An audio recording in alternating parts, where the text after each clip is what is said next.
Here with Cuali, who's a activist and a social media creator.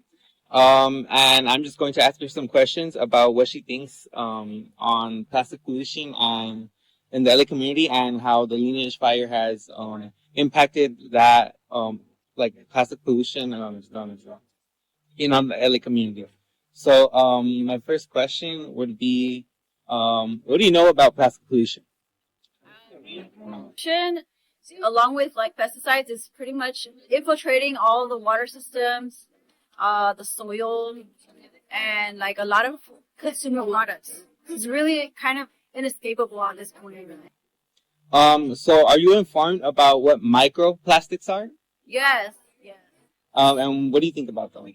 So those are the ones that are like staying in your body for like permanently, and like those are the ones that are found in the water and in other things. And I think there's not enough awareness for the community, for the public about it. Like I think the way that they handled the whole tobacco industry is what we need to start doing with plastic and other chemicals that are affecting us really. And it's all connected with the lineage fire too, because like you were mentioning, some of the equipment, the supplies they're giving us, it's polluted with plastic itself. It's kind of just rubbing more, putting more grease in the fire. Do you feel like as a community we feel like ignored in a sense? I think the community, this is environmental racism, and it is affecting Boyle Heights, East LA, and a lot of other poor or low income communities. There is just so much environmental racism from the architecture, from the resources, from the pollution, and the companies that are allowed, permitted to operate. And we're not heard. Our voices are not heard, and they take advantage of communities that are like Spanish speaking first language, speakers.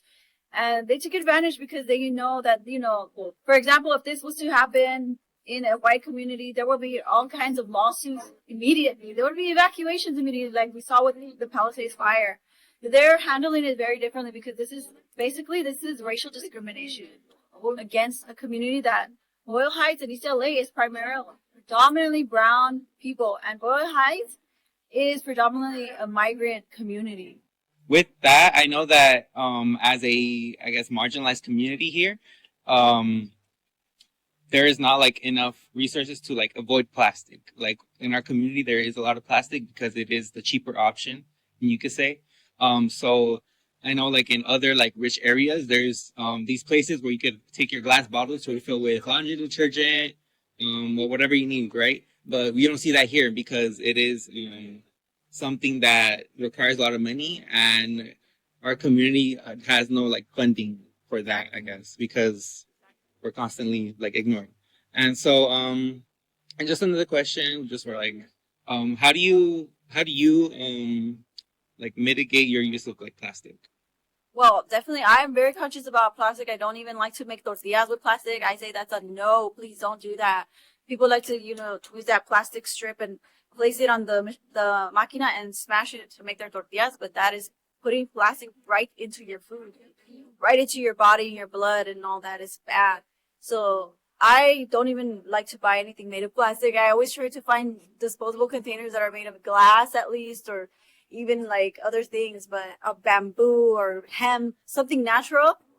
I know it's a little bit more costly, but it's like $1 or $2 more. Honestly, it's not that much, and you don't need that many. Like you don't need a whole arsenal of disposable containers. You probably just need like one or two or a few. So I think it's doable to just replace, swap out, and be conscious. I don't even wear any polyester clothes. This is cotton. This is cotton. My pants are cotton. My socks are cotton. I don't I don't mess with plastic, polyester. And everything is pretty much polyester made. It's all around us. It's found everywhere. And it's the most affordable. Correct. And so in like a community like this that doesn't is not like a high income community, we're kind of surrounded with plastics. So Yeah. it's very hard to just like get rid of it. But I would encourage like entrepreneur people, younger generations, like this is what you go to college for, this is what you go to school for. Make innovations, make this society renewed in your through your vision.